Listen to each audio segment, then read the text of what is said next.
जय हिंद। मैं रघु गुप्ता आपका जीएस की क्लास में हार्दिक स्वागत करता हूं। साथियों, आज आप पहली बार हमसे परिचित हो रहे होंगे इस एमपीपीएससी कोर्स में। तो मैं आपको बता दूं साथी कि जो आज का सेशन है ना हमारे साथ, वो आपका कल इंट्रोडक्शन चलने वाला है। बोर्ड में आपको दिख रहा होगा एमपीपीएससी मेंस, कहने का मतलब है, और पेपर भी दिख रहा होगा पेपर सेकंड। तो जिस प्रकार एमपीपीएससी का पूरा कोर्स है प्री प्लस मेंस, इसमें मेंस में जो पेपर सेकंड है उसके बारे में हम आपको बताएंगे और वही स्टार्ट करने वाले हैं। उसी टॉपिक को हम लोग शुरू करने वाले हैं, ठीक है। उसी के बारे में पूरा चर्चा करनी है, ठीक है। और आज से मैं आपको पेपर सेकंड कंप्लीट कराऊंगा। पेपर सेकंड मैं आपको कंप्लीट कराऊंगा, जिसमें जो यूनिट आएगी वो यूनिट के बारे में बताऊंगा, कौन कितने नंबर का आएगा, कौन कैसे क्या रहेगा। और पेपर सेकंड में मैं क्या कंप्लीट कराऊंगा ये भी मैं आपको यहीं पर बताऊंगा, ठीक है। तो सभी साथी उसमें कहना चाहता हूँ कॉपी पेन लेकर बैठ जाएं बिल्कुल, और अच्छे से पढ़ना है, क्योंकि हमें इस एग्जाम को क्रैक करना है। मैं पूरी की पूरी रणनीति बता दूंगा। बहुत ही सिंपल है अगर आप मेहनत करते हैं तो। अगर मेहनत नहीं करते तो मान लीजिए बहुत कठिन है। वो आप पे डिपेंड है कि आप किस हिसाब उसको टैकल करते हैं, ठीक है। सबसे पहले एमपीपीएससी मेंस यहाँ पे आपको दिख रही होगी चीज। तो सबसे पहले मैं इसके बारे में बताऊं कि जो एमपीपीएससी मेंस में पेपर सेकंड है, ठीक है, पेपर सेकंड। तो पेपर सेकंड में बात कर ले हम। सबसे पहले इसमें दो पार्ट होंगे, एक खंड आ होगा या खंड, या एक कह सकते हो ए या बी, एक खंड होगा बा। क्लियर हो गई बात। टोटल ये पेपर का जो पूर्णांक होगा वो कितने नंबर का होगा, वो होगा मार्क होगा 300 नंबर का, ठीक है, 300 नंबर का। जो टाइमिंग होगी वो टाइमिंग कितनी होगी, टाइमिंग होगी 3 आवर। पूरा का पूरा सिलेबस की वीडियो मैं आपको दूंगा, बाद में दूंगा, और निधि मैम के द्वारा आपको मिली ही होगी वीडियो। तो इसमें मैं बता दूं कि जो पेपर सेकंड की बात कर रहे हैं, जो आज सेशन स्टार्ट होने वाला है, उसके बारे में केवल चर्चा करनी है हमें, ठीक है। तो पेपर सेकंड में जो मार्किंग होगी 30 नंबर की 300 नंबर की होगी, 3 घंटे का टाइमिंग होगी। और पेपर सेकंड में दो पार्ट हैं, आ और बा। 300 में दोनों हम लोग डिवाइड कर देते हैं। आ में जो है वो भी उससे आएंगे कितने मार्क के नंबर, 150 नंबर के प्रश्न आएंगे, और बा से भी आ जाएंगे 150 नंबर के, ठीक है। अब बात कर लेते हैं हम लोग कि इसमें क्या क्या है। इसमें क्या क्या है। जो पार्ट आ है, खंड आ है, खंड आ, इसमें आपको राजनीति पढ़नी है, संवैधानिक शासन पढ़ना है पूरा, और जितना प्रशासन है सब पढ़ना है। किसमें, खंड आ में। खंड आ में जो प्रश्न पूछे जाएंगे वो किससे पूछे जाएंगे, संविधान से। एक तरह से कह सकते हो संविधान, प्रशासन या राजनीति, कहाँ से किस में आएंगे प्रश्न, खंड आ में, ठीक है। खंड बा की बात कर लें तो इसमें पूछा जाता है अर्थशास्त्र, मतलब इकोनॉमिक्स, और समाजशास्त्र, सोशियोलॉजी। क्लियर हो गई बात। इतनी बात समझ में आ गई होगी। अब आपको आगे बात करते हैं हम लोग, आगे बात करते हैं जो खंड आ है जिसमें राजनीति, संविधान, इसकी शुरुआत अभी मैं करने जा रहा हूं, क्योंकि एक एक यूनिट हम लोग कवर करेंगे, बहुत मजा आएगा। और याद रखिएगा जो पार्ट आ है, पार्ट बा है, इस पेपर में दोनों में 5-5 यूनिट होती हैं। इसमें भी 5 यूनिट हैं, खंड आ में भी कितनी यूनिट है, 5 यूनिट है, और इसमें भी कितनी यूनिट पढ़नी है, 5 यूनिट। तो 5 यूनिट के हिसाब से सिलेबस पूरा डिजाइन है। और अगर सिलेबस के हिसाब से हम अगर कोई तैयारी करें ना, तैयारी क्या, हर चीज आ जाएगी। केवल क्या है ना, एक बिल्कुल विधिवत तरीके से आपको पढ़ते चलना है, रुकना नहीं है। अगर आप रुक गए तो समझिए वहीं पर डर गए, ठीक है। चलिए, जो ये 5 यूनिट है, 5 यूनिट में जो कोर्स आपको पता ही होगा, सिलेबस आपने देखा होगा, ना देखा होगा आपको पता चल जाएगा, और ठीक है बता भी दिया जाएगा, पीडीएफ भी दे दी जाएगी। तो बता दूं 5 यूनिट में जो पहली यूनिट है, पहली यूनिट उसमें पूरा का पूरा दिया है संविधान निर्माण, संविधान ऐतिहासिक पृष्ठभूमि, ठीक है, उद्देशिका, प्रस्तावना, मूल अधिकार, नागरिकता, मूल कर्तव्य, सुप्रीम कोर्ट, हाई कोर्ट, लोक अदालत, जनहित याचिका, ये सब हो गई एक यूनिट की बात। ठीक है। अब इन्हीं एक यूनिट की बात कर दें तो एक यूनिट जो है कितने नंबर का है, एक यूनिट है 30 नंबर का, तो टोटल कितने का बन जाता है 150 नंबर का। क्लियर हो गई बात, मतलब 5 यूनिट इंटू 1.5 30 कर दिया तो 150 आ गया, मतलब एक यूनिट 30 नंबर का है। ठीक है, अब एक यूनिट की चर्चा कर लें कि एक यूनिट में प्रश्न किस प्रकार आते हैं। तो एक यूनिट में बता दूं मैं, एक प्रश्न आते हैं अति लघु। क्या आते हैं, अति लघु, अति लघु उत्तरी प्रश्न, अति लघु उत्तरी प्रश्न, अति लघु उत्तरी प्रश्न आते। इसमें कितने प्रश्नों की संख्या मिलेगी, 3 मिलेगी। ठीक है, और कितने नंबर के होंगे, 3 नंबर के, तो टोटल कितने नंबर हो गए, 9 नंबर हो गए। ठीक है, जो दूसरे इसी यूनिट में दूसरे प्रश्न आएंगे वो उनका क्या नाम होगा, उनका नाम होगा लघु उत्तरी, लघु उत्तरी। और लघु उत्तरी प्रश्नों की संख्या कितनी रहेगी, तो लघु उत्तरी प्रश्नों की संख्या जो रहेगी ना वो रहेगी 2। कितने नंबर के, 5 नंबर के। टोटल मार्क कितने हो गए, 10। क्लियर हो गई बात। अब यहीं पे एक प्रश्न यहां पर और पूछा जाएगा, वो रहेगा दीर्घ उत्तरी प्रश्न, दीर्घ उत्तरी प्रश्न। चाहे दीर्घ उत्तरी प्रश्न आप कह सकते हो, चाहे इसको आप क्या नाम दे सकते हो, निबंधात्मक प्रश्न। मतलब बड़ा सा प्रश्न लिखना है, 200 शब्दों की अधिकतम समय सीमा है। तो दीर्घ उत्तरी प्रश्न, इसमें एक प्रश्न आएगा आपका, वो भी कितने नंबर का रहेगा, 11 नंबर का। ठीक है, तो आप काउंट कर लो, 9 10 19 11 30, तो एक यूनिट के कितने नंबर के प्रश्न बने, 30। क्लियर है बात। आज जो हम शुरुआत करेंगे ना, वो शुरुआत करेंगे यूनिट फर्स्ट की, पेपर सेकंड के अंतर्गत पार्ट आ के तहत राजनीति संविधान हम पढ़ाने जा रहे हैं आपको। इसमें पहले यूनिट फर्स्ट हम लोग कवर करेंगे और शुरुआत करेंगे संविधान की। संविधान के पूरा इंट्रोडक्शन पहले जानेंगे, क्या है उसमें, क्या पढ़ना है। फिर उसके बाद हम उसमें टर्म सीखेंगे जो इंपॉर्टेंट टर्म है, फिर उसी में हम लोग सीखेंगे संविधान का निर्माण, विकास, हर एक चीज़ सीख जाएंगे, विशेषताएं। ठीक है, मज़ा आ जाएगा आपको। ये मान लीजिए, ये तो केवल हमें आपको बताना था क्योंकि आज से मैं आपकी क्लास स्टार्ट कर रहा हूँ MPPSC की। ठीक है, अगर मज़ा आएगा तो नोट्स बनाइएगा, नोट्स बनाओगे तो ये मान लीजिए आप सफल जरूर होगे। ठीक है, चलिए इतनी बात उम्मीद करते समझ में आ गई। तो शुरुआत करने जा रहे हैं पार्ट पेपर सेकंड में, पार्ट आ के तहत यूनिट फर्स्ट। क्लियर है बात। तो चलिए देखते हैं हम लोग, इसको ऊपर कर देते हैं। तो यूनिट फर्स्ट, तो यूनिट फर्स्ट के अंतर्गत हमको क्या पढ़ना है, संविधान, संविधान। ठीक है, संविधान। अब संविधान भी यहीं पे कह सकते हो, यहीं पर आप राजनीति भी कह सकते हो, क्योंकि दोनों चीजें यहां पर हम लोग कवर करेंगे। राजनीति।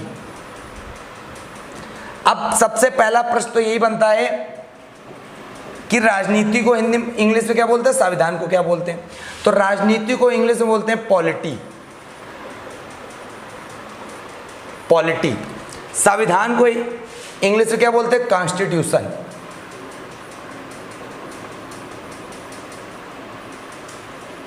कॉन्स्टिट्यूशन।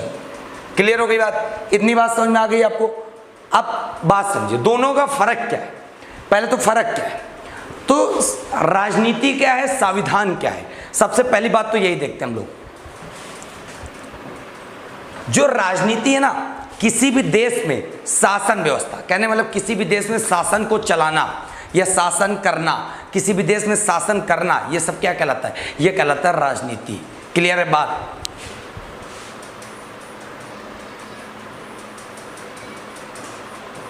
किसी भी देश में शासन को चलाना या व्यवस्था करना, शासन करना क्या कहलाता है, पॉलिटी कहलाता है। ठीक है, अब यहीं पे बात आ जाए, संविधान क्या है। संविधान क्या है, कॉन्स्टिट्यूशन। तो मैं बात आपको बता दूं, जब किसी भी देश हो चाहे वो राज्य हो, क्योंकि कहीं कहीं आपको पूरे संविधान में देश या कंट्री का टर्म राज्य के रूप में भी परिभाषित किया गया है। संविधान क्या है, जब तक कोई भी आप काम करोगे, आपके पास शेड्यूल नहीं होगा, रूल्स नहीं होंगे, तो काम कभी सक्सेस नहीं होगा, क्योंकि विधिवत तरीके से वो काम नहीं हो सकता, पॉसिबल नहीं है। ठीक है। इसीलिए संविधान में क्या है, संविधान क्या है, एक प्रकार से नियमों का समूह है, नियमों का समूह है, नियमों का समूह क्या, संविधान। क्लियर बात। Set of rules, set of rules, ये हो गया नियमों का समूह, संविधान। अब बात ये आती है नियमों का समूह क्यों बनाया गया, नियम क्यों बनाए गए, जो रूल्स बनाए गए उनका सेट क्यों तैयार किया गया। क्योंकि किसी भी देश में, चाहे कोई देश हो, चाहे भारत हो, चाहे अमेरिका हो, चाहे पाकिस्तान हो, चाहे कोई भी देश हो, अगर किसी भी देश में शासन करना है, शासन चलाना है विधिवत तरीके से, व्यवस्थित तरीके से, तो उसके लिए रूल्स होने अति आवश्यक है। रूल्स नहीं होंगे लोग मनमानी करेंगे, सरकारें अपनी मनमानी करेंगी, हर एक चीज क्या होगा ना, अपने मन के हिसाब से चलेंगे, कोई किसी की बात नहीं सुनेगा, लोगों के अधिकारों का हनन हो रहा होगा तो वो अपने अधिकारों तक का उनकी रक्षा नहीं कर सकते अगर नियम नहीं बने होंगे। जब किसी चीज की दुरुपयोग हो रहा हो तो उसके लिए अगर नियम कानून बने तो उसकी वजह से वो क्या हो सकता है, उससे सुरक्षित हो सकता है, ठीक है, अपने अधिकारों को पा सकता है। तो कहने मतलब है संविधान क्या है, आप आसानी से बता सकते हो कि नियमों का समूह है। किसी भी देश में शासन या करना वो राजनीति के तहत आता है, लेकिन इस व्यवस्था को चलाने के लिए किसकी आवश्यकता पड़ती है, नियमों की, सेट ऑफ रूल्स की। क्लियर हो गई बात। अब यहीं पे बात करें हम लोग, ये तो हो गई राजनीतिक संविधान की बात, टर्म की बात हो गई। यहीं पे बात करें हमको पढ़ना क्या, जो हमारा सिलेबस है वो पढ़ना है इंडियन कॉन्स्टिट्यूशन, भारतीय संविधान। तो भारतीय यूनिट फर्स्ट में यही सारी चीज़ें, यूनिट फर्स्ट में जो मैं आपको बता दूं, संवैधानिक विकास से लेके सुप्रीम कोर्ट तक है, सुप्रीम कोर्ट तक है पूरा का पूरा, आसानी से, ठीक है, पूरा का पूरा वहाँ पर कवर है। तो बताता हूँ मैं, तो संविधान में आपको इतना पता चल गया। अब यहीं पे हम इंडियन कॉन्स्टिट्यूशन के संदर्भ में बात करें, अगर इंडियन कॉन्स्टिट्यूशन के संदर्भ में बात करें, बहुत अच्छा समझिएगा।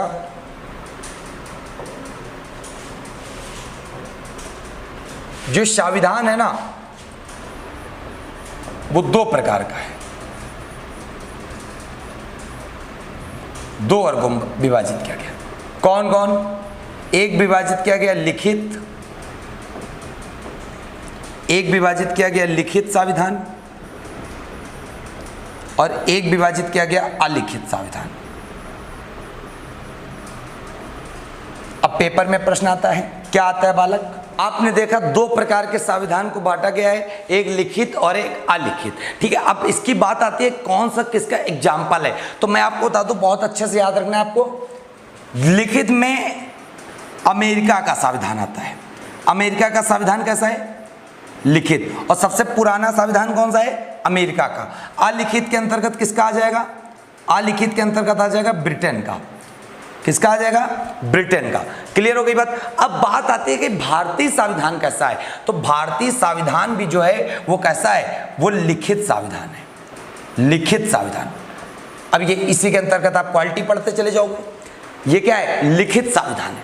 लिखित एवं पूरे विश्व का सबसे बड़ा संविधान, सबसे बड़ा, लिखित एवं पूरे विश्व का सबसे बड़ा संविधान कौन है? भारत का।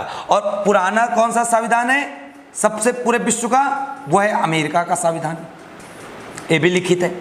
क्लियर हो गई बात? इतनी बात समझ में आ गई ना। अब ये लिखित एवं सबसे बड़ा है, तो ये जो भारत का संविधान है ना, सबसे बड़ा मतलब सबसे बेस्ट है। तो सबसे बेस्ट का मतलब क्या है बच्चा? तो सबसे बेस्ट का मतलब मैं आपको समझा दूं, बहुत अच्छे समझिएगा आप, कि जो ये लिखित एवं सबसे बड़ा संविधान आपको ये सबसे बड़ा दिख रहा है, इसका मतलब क्या है? भारतीय संविधान सबसे बड़ा क्यों है, तो मैं आपको बता दूं यहाँ पर, जो भारतीय संविधान मूल संविधान था ना, इसमें क्या क्या था? इसमें था एक प्रस्तावना, एक प्रस्तावना थी, ठीक है, 8 अनुसूचियां,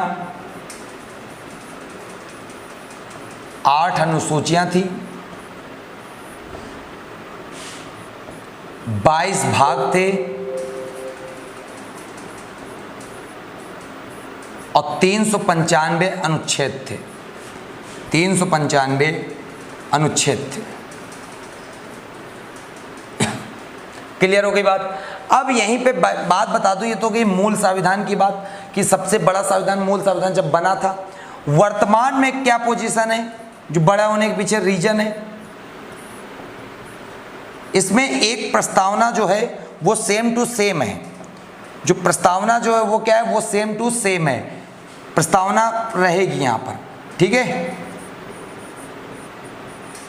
और देखते क्या क्या चेंज हुआ।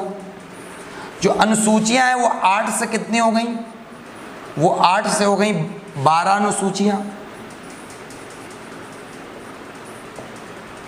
और यहीं पर जो है भाग कितने हो गए, भाग हैं 25।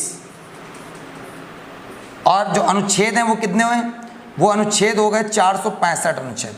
अब ये 465 अनुच्छेद लिखित रूप से नहीं है पूरी तरह, लेकिन पूरे के पूरे संविधान में छड़े हुए, लेकिन मेन इंपॉर्टेंट 395 ही हैं। क्लियर हो गई बात। और ये 22 भाग क्या होते हैं, जैसे बहुत बच्चे कहेंगे सर आज तक 22 भाग पढ़े हमने, 25 भाग आप कैसे बता रहे हैं। तो 25 भाग बालक जो मूल कर्तव्य का 4 का है, प्रशासनिक अधिकरण 14 का है, और आपने देखा होगा वो नगर पालिका नगर पंचायत 9 का 9 का खा, तो सारे ऐड करके क्या हो जाते हैं 25 भाग। क्लियर हो गई बात। आसानी से आप इसको समझ सकते हैं, ठीक है। तो उम्मीद करते हैं आपको इतनी बात समझ में आ गई होगी, ठीक है। इंडियन कॉन्स्टिट्यूशन के संविधान के अंग है वो किसको कहते हैं, संविधान के अंग।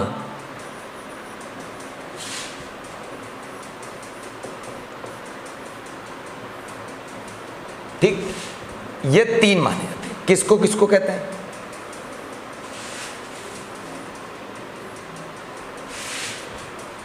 एक हो गया विधायिका,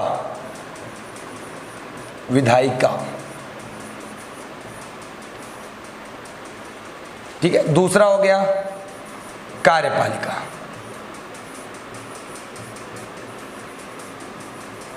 और तीसरा हो गया न्यायपालिका।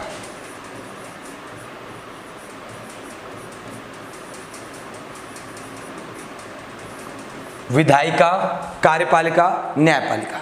अगर इंग्लिश में बात करें तो विधायिका को लेजिस्लेटिव, कार्यपालिका को एग्जीक्यूटिव, न्यायपालिका को जुडिशरी, ये 3 इन्हीं का पूरा रोल है। और ये समझ गए आप तो ये मान लीजिए इन्हीं को पढ़ते पढ़ते पूरा संविधान समाप्त हो जाएगा, और यहाँ से आप पूरे के पूरे सॉलिड नंबर उठा लोगे, ये हमारा आपसे वादा है, ठीक है। बिल्कुल वादा है, यहाँ से आप पूरे सॉलिड नंबर उठा लोगे बच्चा, कोई दिक्कत नहीं होने वाली। विधायिका, विधायिका का मतलब क्या होता है मैं आपको बता दूं, जो कानून को क्या करते हैं, बनाते हैं, जो कानून को बनाते हैं उसको क्या कहते हैं, उसको कहते हैं विधायिका, ठीक है। अब बात आती है कार्यपालिका, जो कानून को लागू करते हैं, जो कानून को इंप्लीमेंट करवाते हैं, लागू करते हैं या इंप्लीमेंट उसका करवाते हैं, उसको क्या कहते हैं कार्यपालिका। न्यायपालिका, कानून बन गया, कानून लागू हो गया, कहीं कानून का हनन हो रहा हो या कानून का दुरुपयोग हो रहा हो तो उसकी रक्षा कौन करेगा, तो रक्षा करेगा न्यायपालिका। आगे बात समझ में, कानून की सुरक्षा,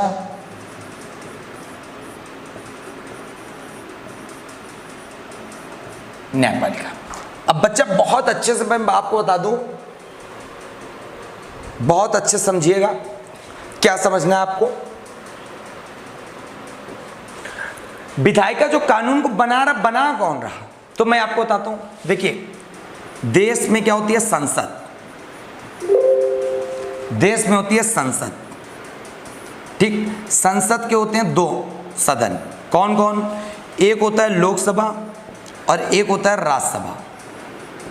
इसी प्रकार राज्यों में होती है विधानमंडल, संसद को बोलते हैं पार्लियामेंट और विधानमंडल को बोलते हैं लेजिस्लेचर, ठीक है। विधानमंडल के भी 2 अंग होते हैं, इसको क्या क्या कहते हैं, इसको एक को कहते हैं विधानसभा और एक को कहते हैं विधान परिषद, विधान परिषद, विधानसभा और विधान परिषद। क्लियर हो गई बात। अब यहीं पे मैं आपको बात बता दूं बहुत अच्छे से, क्या जो संसद मतलब पार्लियामेंट के सदस्य होंगे, वो चाहे लोकसभा के हों चाहे राज्यसभा के हों, उनको कहा जाता है, क्या कहा जाता है, एमपी। एमपी का मतलब मेंबर ऑफ पार्लियामेंट। क्लियर हो गई बात।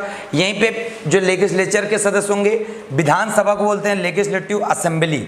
लेजिस्लेटिव असेंबली मतलब LA लिख दिया हमने, विधान लेजिस्लेटिव परिषद का मतलब काउंसिल, तो यहां पर हमने क्या लिख दिया, LC। ठीक है, क्लियर हो गई बात। ये जो विधानसभा आपको दिख रही, इसके आगे अगर हम M लगा दे रहे हैं, M, तो ये क्या हो गया, मेंबर ऑफ लेजिस्लेटिव असेंबली, विधानसभा के सदस्य। और इसके आगे अगर हम M लगा दे रहे हैं तो member of legislative council, Vidhan Parishad के सदस्य। तो आप एक चीज देख रहे हो, सेंट्रल लेवल पे संसद बनी हुई है, स्टेट लेवल पे विधानमंडल बनी हुई है कानून बनाने के लिए।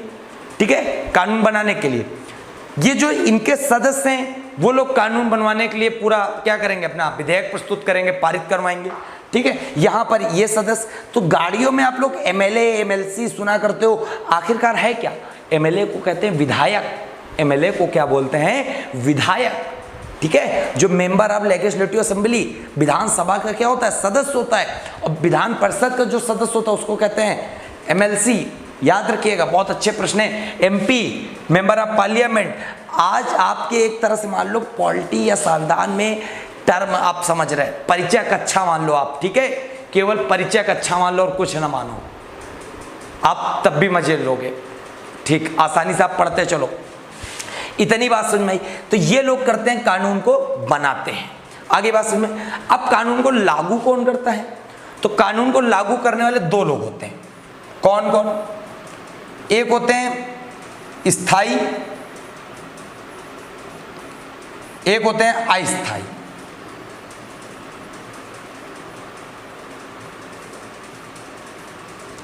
अब बात आती है कि अस्थायी के अंतर्गत कौन आता है, तो अस्थायी के अंतर्गत देखो कौन आता है।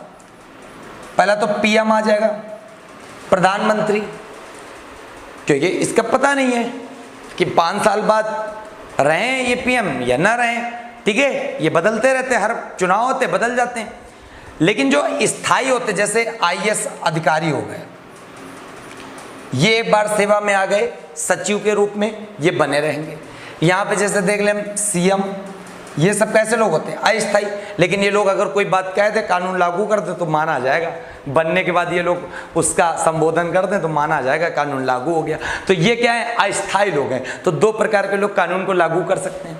ठीक है, न्यायपालिका की बात कर लें, जो कानून की सुरक्षा कर रही है, कानून की जो सुरक्षा कर रही है, तो सुरक्षा कौन कर रहा है, तो देखते हैं हम लोग। आपको पता है, अगर नीचे से उठे हम लोग, सबसे पहले अगर कोई क्राइम होता है ना, कोई क्राइम होता है, सबसे पहले वो मामला कहाँ पर दर्ज, पहले तो FIR होती है, FIR पुलिस थाने में दर्ज हो जाती है। उसके बाद वो मामला कहाँ जाता है, कोर्ट में जाता है, सिविल कोर्ट जाएगा। सिविल कोर्ट जिसको सत्र न्यायालय बोलते हैं। ठीक है, सिविल कोर्ट में अगर वो जिसने मुकदमा दर्ज किया वो संतुष्ट नहीं है, ऊपर अपील करना चाहता है, तो सिविल कोर्ट के बाद वो कहाँ पर जाएगा, सिविल कोर्ट से जाएगा वो हाई कोर्ट पे, और हाई कोर्ट के बाद वो कहाँ जाएगा, हाई कोर्ट के बाद जाएगा वो सुप्रीम कोर्ट में। तो आप देख रहे होगे पूरी की पूरी चैन है। क्या है, जो कानून की सुरक्षा का मामला है ना, वो बस 3 स्तर पे है। 3 स्तर पे न्यायालय प्रमुख माने गए, एक जिला स्तर पे, एक राज्य स्तर पे, एक पूरे देश के स्तर पे। ये पूरी हो गई संविधान के अंग के बारे में। इसीलिए बोला जाता है जो चतुर्थ स्तंभ माना जाता है, वो माना जाता है प्रेस को, मीडिया को। ठीक है, ये 3 स्तंभ आपको हमने अच्छे से बता दिया, आपको समझ में आ भी गया होगा, कोई दिक्कत नहीं होगी। हो तो वीडियो को थोड़ा सा रिमाइंड करना, सारी चीजें फिर से समझ में आ जाएंगी। आगे देखते हैं हम लोग क्या क्या सीखेंगे भी। और आगे 2, 3, 4, 5 शब्द हैं जो हमको हम लोग अच्छे से सीखेंगे। संविधान में बहुत यूज किया जाएगा संशोधन, और संशोधन का पूरा टॉपिक ही है जिसको कहते हैं अमेंडमेंट। क्या बोलते हैं, अमेंडमेंट इंग्लिश में। अमेंडमेंट क्या है, सिंपल सी बात बता दूं मैं आपको। जैसे ये पेन है, पेन से कोई चीज हटाना, जैसे मान लीजिए कोई चीज हटाना या उसमें जोड़ना, कहने मतलब ये एक पेन आपको वस्तु दिख रही है, इसमें कोई वस्तु जोड़ना या हटाना क्या है, संशोधन किया है, अमेंडमेंट किया है, संशोधित प्रक्रिया है ये, यही तो है संशोधन। तो वही वाला हाल मानो कि संविधान जो मूल संविधान बन गया था उसमें समय समय पर कोई चीज़ें परिवर्तित जो हैं, नई चीज़ें अपडेट करना और पुरानी चीज़ों को निकालना, जो ये संशोधित प्रक्रिया के माध्यम से हटाई जा रही या जोड़ी जा रही, तो यही क्या कहलाता है, यही कहलाता है संशोधन। ठीक है, यहां पे आप लिख सकते हो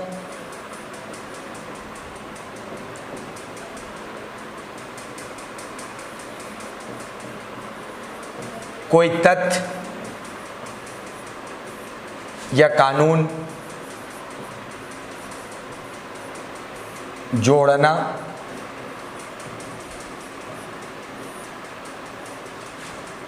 या घटाना, जोड़ना या हटाना आप कह सकते हो, क्या कहलाता है, संशोधन कहलाता है। ठीक है, संशोधन कहलाता है। इतनी बात समझ में आ गई। अब यहीं पे मैं आपको बात बता दूं बहुत अच्छे से, कोई तथ्य कानून जोड़ना या घटाना क्या कहलाता है, वो कहलाता है संशोधन। संशोधन का मतलब बहुत अच्छे से भी मैं समझा दे रहा हूं। आपने देखा मूल संविधान में कितनी अनुसूचियां थी, मूल संविधान में कितनी अनुसूचियां थी। जैसे मूल का मतलब क्या होता है, जो चीज बिल्कुल प्रारंभ में रही होगी, जो चीज बनी होगी। मूल संविधान में अनुसूचियां थी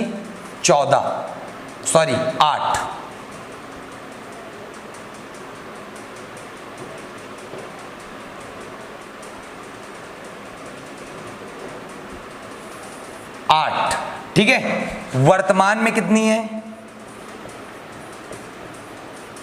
वर्तमान में कितनी अनुसूचियां हैं, तो वर्तमान में है 12।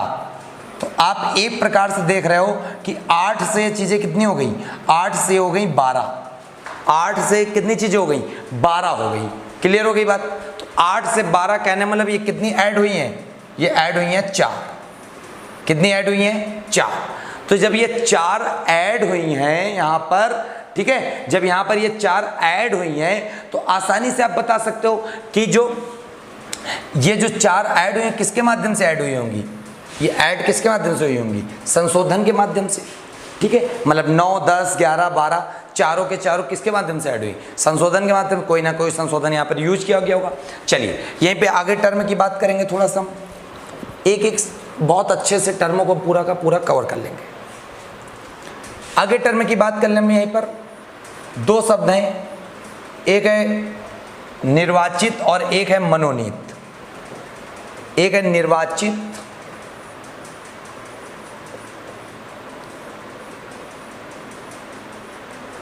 जिसको कहते हैं इलेक्टेड,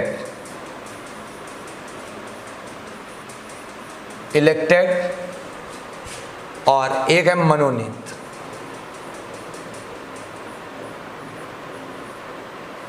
ये सारी चीजें भी बहुत मिलेंगी आपको बच्चा,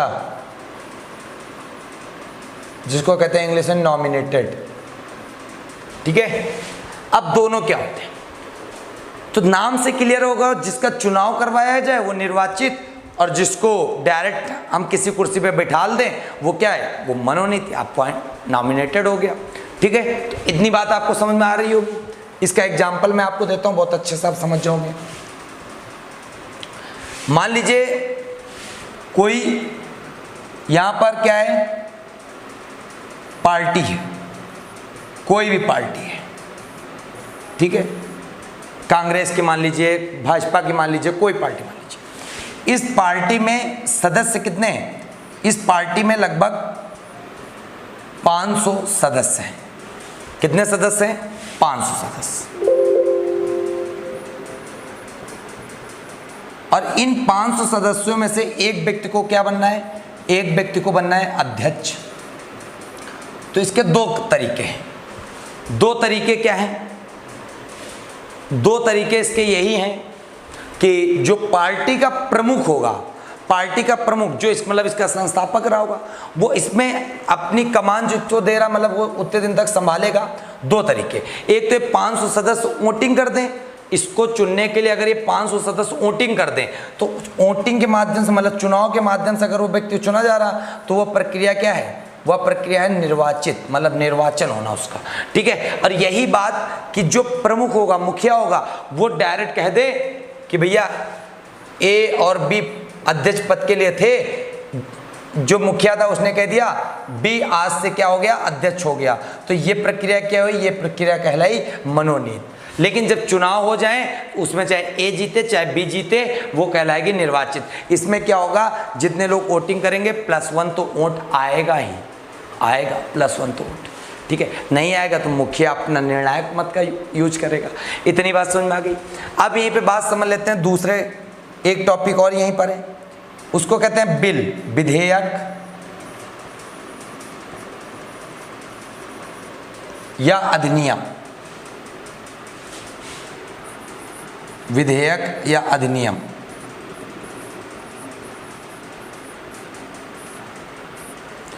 बिल को इंग्लिश में विधेयक को बोलते हैं बिल, अधिनियम को बोलते हैं एक्ट, एक्ट कानून। दोनों में डिफरेंस क्या है, दोनों में डिफरेंस क्या है, तो दोनों में ज़्यादा डिफरेंस नहीं, बहुत सिंपल सा है।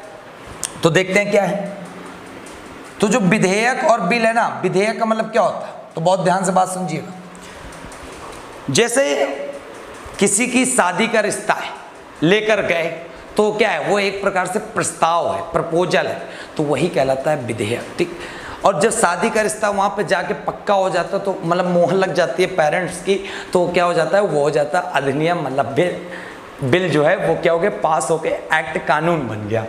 क्लियर है बात। और जब पंडित जी शादी करवा देंगे तब तो पूरी तरह कानून बन जाएगा लीगली, ठीक है।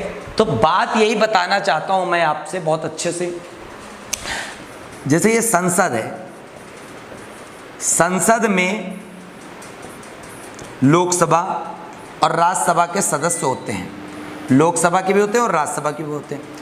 ये लोग किसी भी विषय पर कानून लाने के लिए एक प्रस्ताव तैयार करते हैं, पूरा मटेरियल तैयार करेंगे, सब लोग साइन करेंगे और अध्यक्ष के सम्मुख प्रस्तुत कर देंगे, ठीक है। मान लीजिए लोकसभा में कोई प्रस्ताव प्रस्तुत हुआ और लोकसभा से ये पास होकर कहाँ चला गया, राज्यसभा में, यहाँ भी पास हो गया। लेकिन संसद का जो तीसरा अंग है उसका क्या नाम है, उसका नाम है प्रेसिडेंट।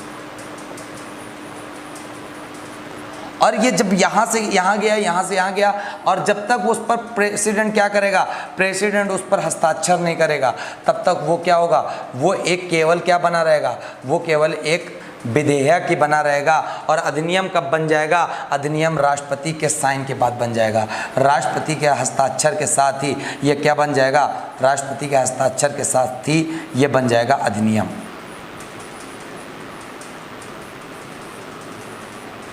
ठीक है, राष्ट्रपति के हस्ताक्षर के साथ ही क्या बन जाएगा, ये अधिनियम। और लेकिन जब तक ये प्रस्ताव प्रस्तुत होगा तब तक ये क्या रहेगा, तब तक ये रहेगा विधेयक।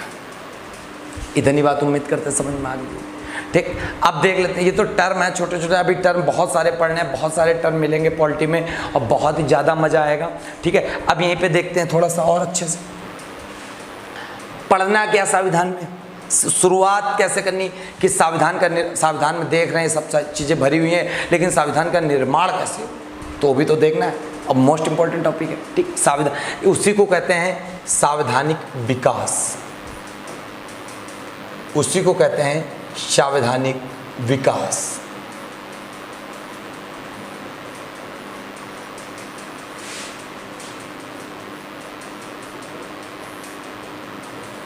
क्या बोलते हैं उसको, संवैधानिक विकास।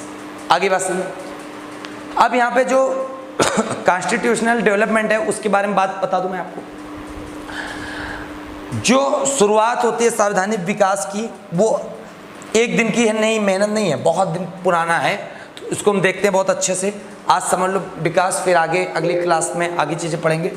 तो संविधान का निर्माण कैसे होता है, तो बात सुनो बहुत ध्यान से।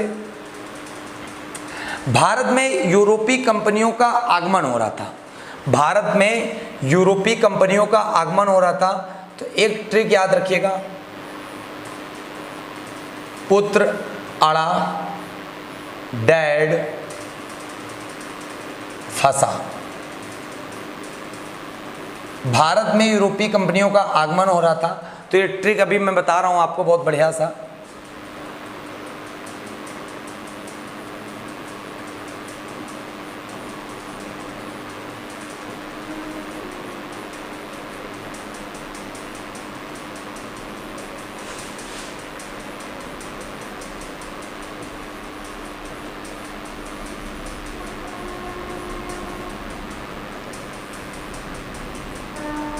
मैंने लिख दिया कंपनी स्थापित करने का क्रम। भारत में यूरोपीय कंपनियां आ रही थी। यूरोपीय कंपनियां मतलब समझे, यूरोपीय कंपनियां जो पुर्तगाली है, अंग्रेज हैं, डेनिश हैं, डच है, फ्रांसीसी हैं, स्वीडिश है, ये सब आ रहे थे। ये सब इसलिए आ रहे थे क्योंकि यहाँ पर इनको क्या करना था, इनको व्यापार करना था। व्यापार इसलिए करना था क्योंकि जो पूर्वी देश थे ना, पूर्वी देश, यहाँ पर मसाला अच्छा मिलता था और ये मसाला ले जाके अपने यूरोप में मीट पे डालते थे, जिससे मीट क्या हो जाता था, स्वादिष्ट हो जाता था। बिल्कुल बिल्कुल जो कच्चा होता था वो पक्का बना के खाते थे बढ़िया, और जो एक दिन में ख़राब होने वाला था वो 3 दिन तक चलता था। यही विशेषता थी मसाला की। और ये मसाला जो है कहाँ से ले जाते थे, अपने पूर्वी देशों से व्यापार करके ले जाया करते थे। इसी क्रम में सारी कंपनियां भारत आती गईं, ठीक है, भारत में आई और यहाँ पे अपनी अपनी कंपनियां भी लगा दी, ठीक है, यहाँ पर अपनी अपनी कंपनियां भी लगा दी। तो 2 प्रकार से प्रश्न आते हैं। थोड़ा सा यहाँ पे रिलेट होगा संवैधानिक विकास किससे, मॉडर्न हिस्ट्री से, मॉडर्न हिस्ट्री के जो अंतिम पार्ट से, ठीक है, वहाँ से रिलेट होगा। तो हमने ये क्या लिखा हुआ, कंपनी स्थापित करने का क्रम। तो कंपनी स्थापित करने का क्रम में केवल बस इतना देख लो, इस ट्रिक के क्या क्या नाम निकलते हैं। पू से क्या निकलता है, पू से निकलता है पुर्तगाल, ठीक है। आज से क्या निकलता है, आज से निकलता है अंग्रेज। फिर डा से क्या निकलता है, डा से निकलता है डच। फिर डै से डेनिश।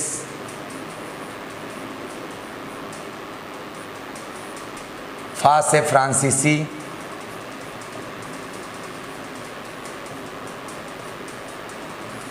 और सा से स्वीडिश। सा से क्या निकलता है, स्वीडिश। क्लियर हो गई बात। ये 6 भारत में यूरोपियन कंपनियां आई थी जो कंपनी स्थापित करे थे। ये बिल्कुल क्रम है, पेपर में प्रश्न आता है। पुत्र अड़ा डैड फंसा, कोई पिता से अब पुत्र क्या हुआ, अड़ गया कि पापा हमें ये चीज़ चाहिए तो चाहिए, तो अब पिताजी क्या होंगे, फंस गए। पुत्र अपनी बात पे अड़ा पड़ा है, भैया हम नहीं हिलेंगे, तो अपनी बात पे क्या हो गया, वो अड़ा है, तो पिताजी फंस गए। तो अब क्या हुआ, ये कंपनी स्थापित करने का क्रम है। तो एक प्रश्न बालक और पूछा जाता, क्या पूछा जाता, तो मैं आपको बताता हूँ। एक प्रश्न आता है यूरोपीय कंपनी के आने का क्रम, आने का क्रम। तो आने का क्रम कुछ नहीं करना है, कुछ नहीं करना है। ये पूरा का पूरा क्रम जो आप देख रहे हो, पुर्तगाल, अंग्रेज, डच, डेनिश, फ्रांसीसी, स्वीडिश, देख रहे हो आप, क्रम देख लिए ना। कुछ नहीं करना है। जहाँ पे पुर्तगाल है, पुर्तगाल सबसे पहले आए भी और सबसे पहले कंपनी स्थापित किए, लेकिन अब आए थे, अब स्थापित किए थे कंपनी अंग्रेज, लेकिन आ पहले कौन गए थे, आ पहले गए थे डच। आ कौन गए थे पहले, आ पहले गए थे डच, और बाद में कौन आए थे, बाद में आए थे अंग्रेज। बाद में कौन आए थे, बाद में आए थे अंग्रेज। तो आपको फर्क क्या देखने में मिलेगा कि सब कुछ चीज़ें सेम है, केवल आने का क्रम और कंपनी स्थापित करने का क्रम में डच और अंग्रेज को इधर उधर करना है। कहने मतलब है डच आए पहले, लेकिन कंपनी क्या हुआ, बाद में लगा पाई है। और ये जो ट्रिक है, ये कंपनी स्थापित करने की ट्रिक है। तो आप इसको आसानी से याद कर सकते हो, ठीक है। यही पूछ लिया जाए यूरोपीय कंपनी के आने का क्रम बताओ, तो पुर्तगाल हो गया, डच हो गया, अंग्रेज हो गया, डेनिश हो गया, फ्रांसीसी हो गया, स्वीडिश हो गया। यही पूछ लिया जाए कंपनी स्थापित करने का क्रम बताओ, तो अंग्रेज पहले आ जाएंगे, डच बाद में आ जाएंगे। बस इतना माइनर सा फर्क है, आप इसको याद कर सकते हो, समझ में आ गया होगा, ठीक है। तो संवैधानिक विकास में ये लोग कंपनी यहाँ भारत में व्यापार करने आए रहते और कंपनी स्थापित कर रहे थे, ठीक। कंपनी स्थापित करने के संदर्भ में, कंपनी स्थापित करने के संदर्भ में देखो आगे,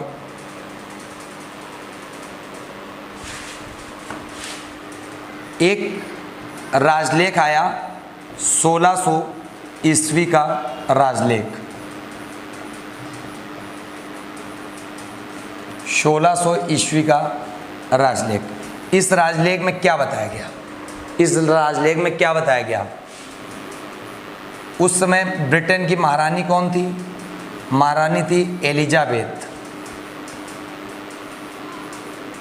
एलिजाबेथ प्रथम,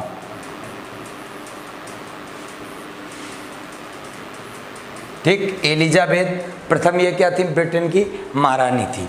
आगे बात समझ में, इन्होंने, अब भैया कोई भी है, किसी देश की कंपनी किसी देश में जाकर स्थापित हो जाएगी तो उसके लिए पहले अपने देश से अनुमति तो लेनी पड़ेगी ना, अनुमति तो लेनी पड़ेगी। तो जो ब्रिटेन की कंपनी आ रही थी, ईस्ट इंडिया कंपनी भारत में स्थापित होने जा रही थी, तो जो 1600 ईस्वी का राजलेख है ना, इसमें यही बात कही गई। क्या बात कही गई कि महारानी एलिजाबेथ ने पूर्वी देशों से व्यापार के लिए 15 वर्षों की अनुमति प्रदान की थी। कितनी?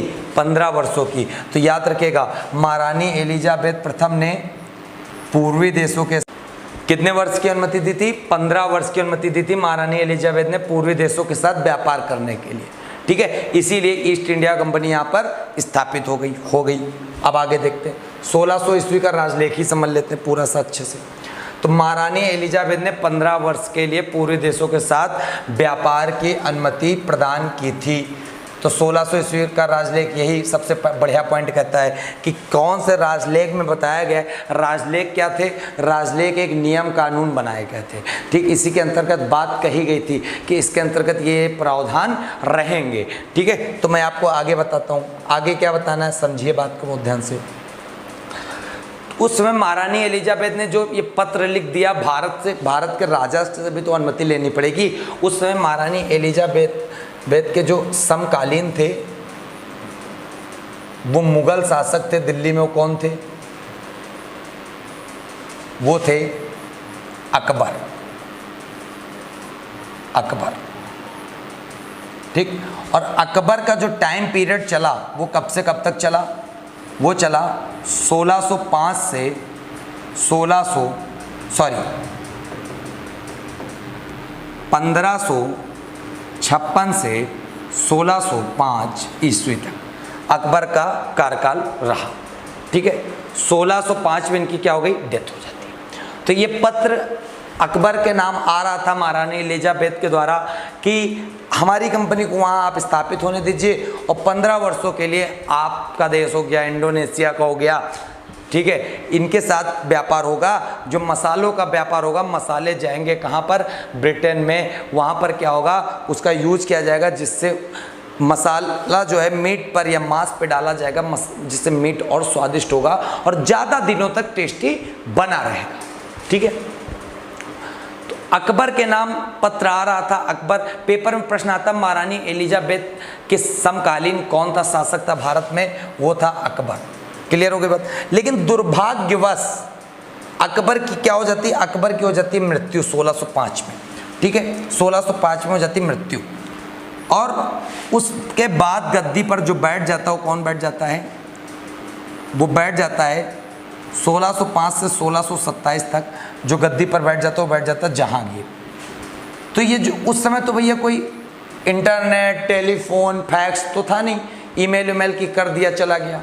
उस समय यही था कि कोई ना कोई राजदूत लेकर जाता था। ठीक है, उस समय जो यहाँ से ब्रिटेन से राजदूत आ रहा था, उसका क्या नाम था? उसका नाम था हॉकिंस।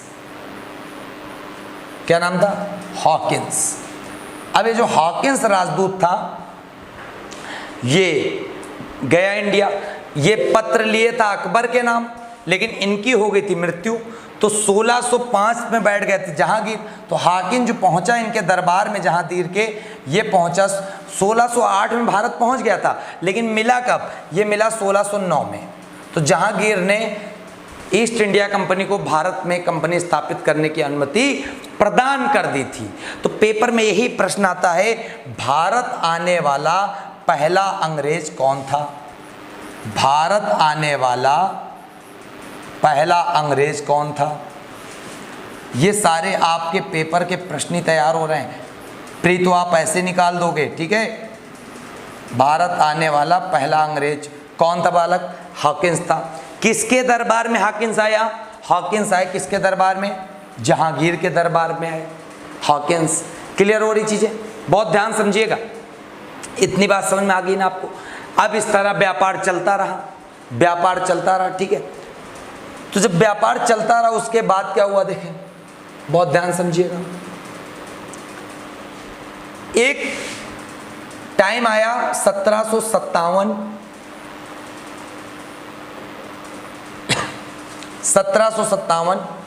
सुने होंगे, और 1757 जो है उसको क्या कहते हैं, प्लासी का युद्ध। 1757 में क्या हुआ था, इस सन में हुआ था प्लासी का युद्ध। ये जो प्लासी का युद्ध हुआ था ना, ये जो प्लासी का युद्ध हुआ था, ये किसके किसके बीच हुआ था, तो ये भी याद रखिएगा। रॉबर्ट क्लाइव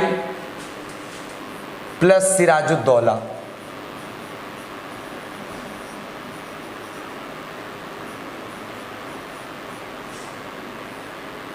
ठीक, रॉबर्ट क्लाइव प्लस सिराजुद्दौला। तो यहां पे मैं आपको बता दूं अंग्रेजों और भारत के बीच में एक युद्ध, ये युद्ध हुआ जिसमें रॉबर्ट क्लाइव क्या हो गया, रॉबर्ट क्लाइव जीत गया, ये हार गया। ये किसके कारण हार गया, क्योंकि इसका एक सेनापति था जिसका नाम था मीर जाफर। इसने सिराजुद्दौला को क्या कर दिया, धोखा दे दिया था, जिसके कारण सिराजुद्दौला प्लासी का युद्ध हार गया और रॉबर्ट क्लाइव जीत गया। तो जब रॉबर्ट क्लाइव ये युद्ध जीत गया तो ये अंग्रेज का सेनापति था, इसको लगने लगा भारत में हम व्यापार ही नहीं, भारत में हम शासन भी कर सकते हैं, व्यापार तो करते रहेंगे ईस्ट इंडिया कंपनी के माध्यम से, यहां पर हम लोग शासन भी कर सकते हैं। तो रॉबर्ट क्लाइव को ये फील हुआ। तो उसके बाद अभी यहां पर तो कोई एक्शन नहीं लिया, लेकिन 1764 में एक युद्ध और हो गया जो प्रमुख युद्ध है, जिसका नाम है बक्सर का युद्ध। बक्सर का युद्ध। अभी बक्सर का युद्ध जो हुआ, ये भी किसके बीच में हुआ, ये भी अंग्रेजों प्लस भारतीय शासकों के बीच में हुआ। इसमें 3 संयुक्त सेना थी भारत की तरफ से, ठीक है। और जो अंग्रेजों की तरफ से जो था वो कौन था, वो था हेक्टर मुनरो। हेक्टर मुनरो ये अंग्रेजों का क्या था, ये अंग्रेजों का सेनापति था, हेक्टर मुनरो। आगे बात समझे। प्लस 3 संयुक्त सेनाएं थी, प्लस 3 संयुक्त सेनाएं थी। क्या क्या नाम थे, शाह आलम द्वितीय, शाह आलम द्वितीय, मीर कासिम, ये बंगाल के नवाब हुआ करते थे, और यहीं पर सुजाउद्दौला जो अवध के नवाब थे, और जो शाह आलम द्वितीय है ना, ये मुगल के शासक थे। ये 3 लोग मिलकर लड़ रहे थे और उधर अंग्रेजों का सेनापति अकेले था, हेक्टर मुनरो। ये भी युद्ध जीत गया, ये भी इसमें इनकी विजय हो गई, जिससे ये दोनों युद्ध अंग्रेजों के द्वारा क्या हो गए, जीत लिए गए। अब अंग्रेजों के भैया जो है ना हाव भाव क्या हो गए, आसमान पे पहुंच गए कि हम लोग तो अब यहाँ पर व्यापार नहीं करेंगे, पूरे भारत को गुलाम करके यहाँ पर शासन करेंगे, पूरी अपनी प्रभुसत्ता यहाँ पर स्थापित करेंगे। अंग्रेज फूले नहीं समा रहे थे। क्या किया अंग्रेजों ने, अंग्रेज बढ़िया आसानी से वही 1600 के माध्यम से बढ़िया व्यापार की अनुमति स्टैंड होती जा रही थी। लेकिन जब ये दोनों युद्ध जीत गए ना, तो देखो क्या हुआ, हुआ क्या, बहुत 1773 ईस्वी में 1773 ईस्वी में एक नया एक्ट आ गया, 1773 ईस्वी का रेगुलेटिंग एक्ट, रेगुलेटिंग एक्ट।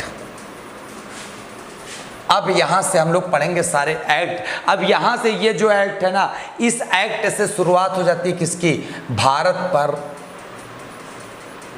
शासन एवं नियंत्रण की। भारत पर शासन एवं नियंत्रण की शुरुआत हो जाती है 1773 के रेगुलेटिंग एक्ट से। आगे बात समझ में, आगे बात समझ में, यहीं से हम लोग पूरा का पूरा कंटिन्यू आगे करेंगे। तो बच्चों मैं आपको बात बता दूं, अब ये जो एक्ट पढ़ेंगे ना, वो 2 प्रकार के एक्ट पास हुए। एक ब्रिटिश ताज के अंतर्गत पारित होने वाले, ठीक है, और एक ईस्ट इंडिया कंपनी के अंतर्गत पारित होने वाले। तो ईस्ट इंडिया कंपनी के अंतर्गत पारित होने वाले कौन कौन से हैं, जो संवैधानिक विकास में एक्ट हैं ईस्ट इंडिया कंपनी के तहत 1700, इसका पूरा का पूरा टेबल बना दूं मैं आपको तो अच्छे से और समझ में आएगा। जो एक्ट हैं, अधिनियम है, वो 2 प्रकार के हुए। यह संवैधानिक विकास में जितने भी अधिनियम है ना, वो दो प्रकार से। एक तो हुए ईस्ट इंडिया कंपनी के तहत पास होने वाले, पारित होने वाले,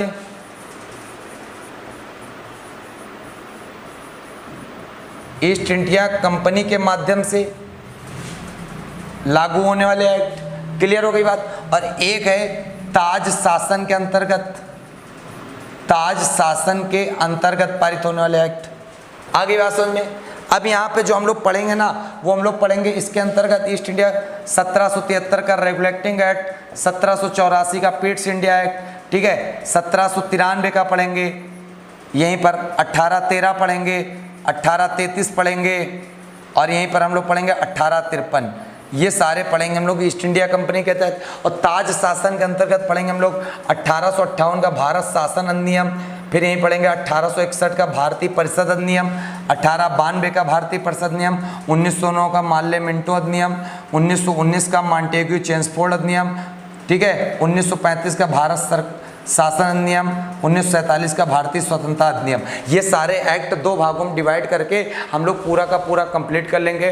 तो इन्हीं एक्ट को पढ़ते पढ़ते क्या हुआ ना, भारतीय संविधान के विकास की सीढ़ियाँ डेवलप होती गई। यहीं से बनेगा भारतीय संवैधानिक विकास, भारत का संविधान का विकास होगा। तो पूरा अच्छे से मज़े से पूरा पढ़ेंगे, कोई दिक्कत नहीं होगी साथी, ठीक है। और उम्मीद करते आपको आज का वीडियो और पहला वीडियो बहुत ही मज़ा आया होगा। और मिलते हैं अब हम लोग एक नई कक्षा के साथ, तब तक के लिए जय हिंद जय भारत।